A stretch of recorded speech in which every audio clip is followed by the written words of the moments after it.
ওমর ইবনুল খাত্তাব রাদিয়াল্লাহু আনহু লক্ষ্য করলেন যে হযরত আবু বকর রাদিয়াল্লাহু আনহু প্রতিদিন ফজরের নামাজের পর মদিনার এক নির্জন প্রান্তে একটি ছোট কুঁড়ে ঘরে যান। তিনি সেখানে কিছুক্ষণ সময় কাটিয়ে আবার ফিরে আসেন। কৌতূহলী হয়ে একদিন হযরত ওমর রাদিয়াল্লাহু আনহু সেই ঘরে গিয়ে দেখলেন সেখানে এক অন্ধ বৃদ্ধা একা বাস করছেন।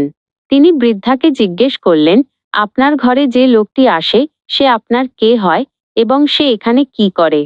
বৃদ্ধা উত্তর দিলেন, আমি জানি না সে কে, তবে সে প্রতিদিন আসে, ঘর ঝাড়ু দেয়, আমার কাপড় ধুয়ে দেয়, আটা পিষে রুটি তৈরি করে দেয় এবং আমাকে খাইয়ে দিয়ে চলে যায়। সে আমার যাবতীয় কাজ করে দেয়, অথচ কোনোদিন নিজের পরিচয় দেয় না। এ কথা শুনে হযরত ওমর রাদিয়াল্লাহু আনহু কেঁদে ফেললেন এবং বললেন, হে আবু বকর, আপনি আপনার পরবর্তী খলিফাদের জন্য এক কঠিন দৃষ্টান্ত স্থাপন করে গেলেন। শিক্ষা: এই গল্প থেকে আমরা শিখি যে অন্যের সেবা করা এবং বিশেষ করে অসহায় মানুষের পাশে দাঁড়ানো কত বড় ইবাদত।